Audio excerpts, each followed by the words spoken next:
Bienvenue mesdames et messieurs sur DBS Télévision dans les échos du monde.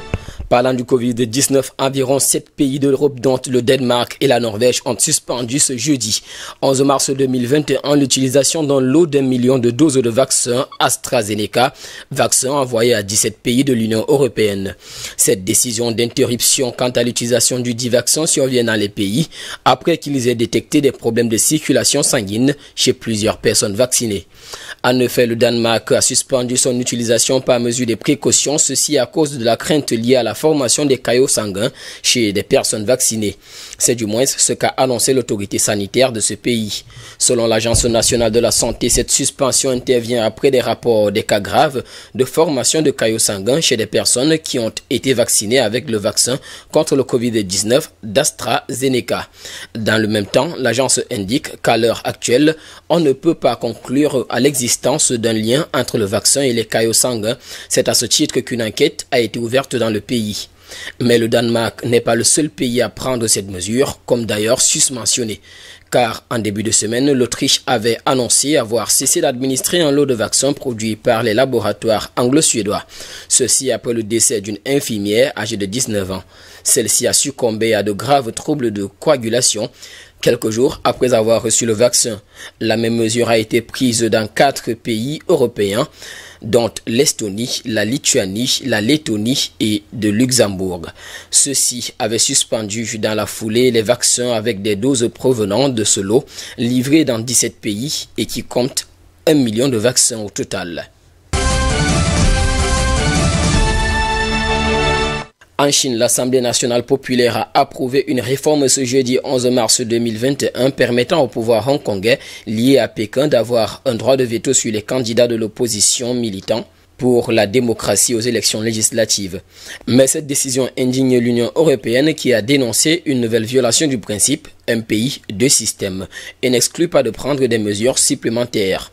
Ignorant les avertissements des capitales occidentales, les quelques 3000 députés de l'Assemblée nationale populaire ont, sans surprise, approuvé ce projet de décision visant l'amélioration du système électoral dans cette ex-colonie britannique.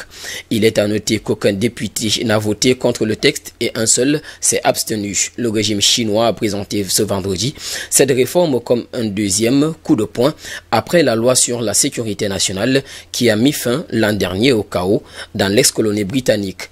La Chine ne fera aucune concession sur son projet de réforme électorale, a déclaré devant la presse un haut responsable du régime communiste. Le projet de modification de la désignation des députés du Conseil législatif, le Parlement hongkongais, survient environ un an après que Pékin a imposé une loi sur la sécurité nationale qui s'est traduite par une répression sans précédent contre les militants de l'opposition dans le territoire autonome. Le régime communiste avait fait presser cette loi à la suite des manifestations monstres de 2019 contre l'influence de Pékin à Hong Kong. Mais le pouvoir du président chinois Xi Jinping n'avait pas pu empêcher qu'une consultation locale fin 2019 donne une très large victoire aux conseillers de district d'opposition. À la suite du vote de jeudi dernier, le comité permanent de l'Assemblée nationale devrait être chargé de rédiger un projet de loi qui sera officiellement approuvé par le Parlement chinois avant d'être imposé à Hong Kong. Le texte n'a pas été publié, mais l'agence de presse Chine Nouvelle a expliqué qu'il consisterait à accroître le rôle du comité électoral hongkongais, un organe soumis à Pékin qui désigne déjà directement la moitié des députés du Conseil législatif. Le dit dispositif a permis au pouvoir chinois de s'assurer des majorités favorables du l'EGOCO, en abrégé, depuis la rétrocession de Hong Kong en 1997. Le comité électoral qui aura 1500 membres contre 1200 actuellement sera habilité à sélectionner les candidats autorisés et à se présenter au volet démocratique du scrutin. C'est du moins ce que rapporte l'agence de presse officielle chinoise. Ce projet vise à assurer la stabilité et le développement à long terme du concept « un pays, deux systèmes » qui permet depuis 1997 à Hong Kong de bénéficier d'une semi-autonomie en échange de sa rétrocession.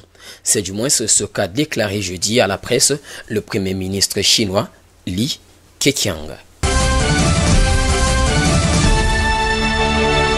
Revenons sur cette actualité américaine où le plan colossal de relance économique a été adopté le 10 mars 2021 par le Congrès américain. Il s'agit ici de l'une des grandes décisions prises par l'administration Biden 50 jours après son arrivée à la Maison-Blanche. Grâce à ce plan de relance économique, la plupart des Américains auront droit à une aide directe de 1 400 $, car la version définitive du dit plan de relance économique est de 1 900 milliards de dollars voulu par le 46e président américain. Lors d'un discours tenu à Washington sur la campagne de vaccination, ce dernier a déclaré, je cite, « Cette loi représente une victoire historique pour les Américains. J'ai hâte de la signer cette semaine. » Selon lui toujours, chaque élément du plan de sauvetage américain répond à un véritable besoin. Malgré l'opposition en bloc des républicains qui dénoncent des dépenses extravagantes et mal ciblées, ainsi qu'une défection de leur rang, les démocrates ont approuvé ce plan de relance par 220 voix contre 211, dont un démocrate. Pour éviter la suspension prévue d'allocations chômage exceptionnelles, le président américain doit promulguer le dit plan ce même jour, ce vendredi 12 mars.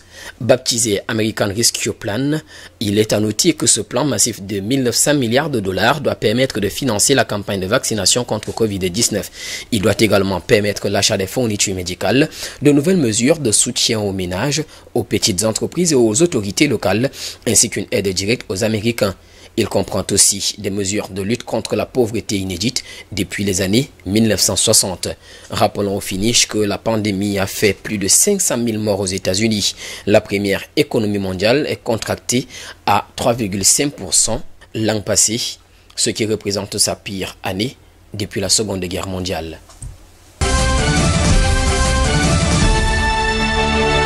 En Espagne, la jeunesse se donne de plus en plus à des jeux de paris en ligne et face à cette mutation, le gouvernement espagnol tente d'imposer certains garde-fous aux sociétés de jeux d'argent en ligne. Des mesures dont l'impact reste dubitatif. Selon un jeune qui a parié de l'argent pour la première fois à 17 ans, il finit par perdre près de 3 000 € en un week-end. Mais ce dernier se dit de vouloir suivre un programme pour mettre fin au cercle vicieux. Selon lui, je cite ses propos, « À un moment donné, j'en suis arrivé au stade où au lendemain de ma paye, je n'avais plus d'argent.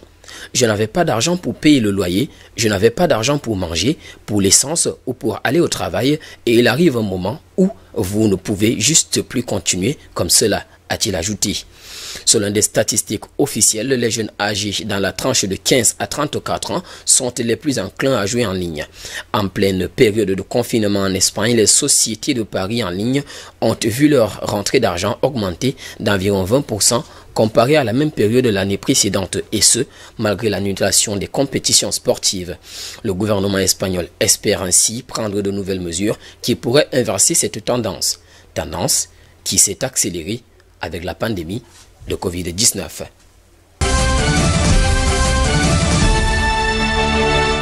C'est toujours un jour noir au Japon. Cela fait 10 ans, jour pour jour, que la triple catastrophe de 2011 hante les esprits des Japonais. Il s'agit notamment d'un séisme, un tsunami et un accident nucléaire qui a lourdement frappé le pays, ceci faisant un bilan de près de 18 500 morts. C'est à ce titre que ce jeudi 11 mars 2021, le Japon rend hommage aux victimes au cours de plusieurs cérémonies publiques et privées.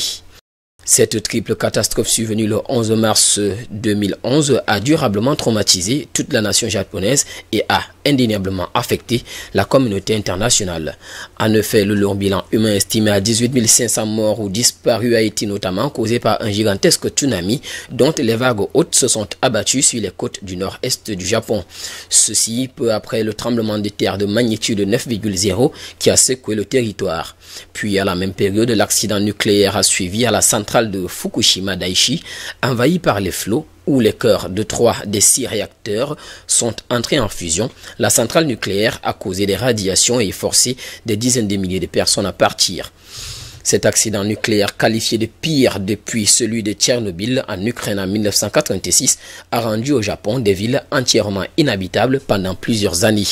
Au Japon, ce jeudi, une minute de silence a été observée dans tout le pays, puis une cérémonie où se sont exprimés l'empereur Naruhito et le premier ministre Yoshide Suga a suivi à Tokyo.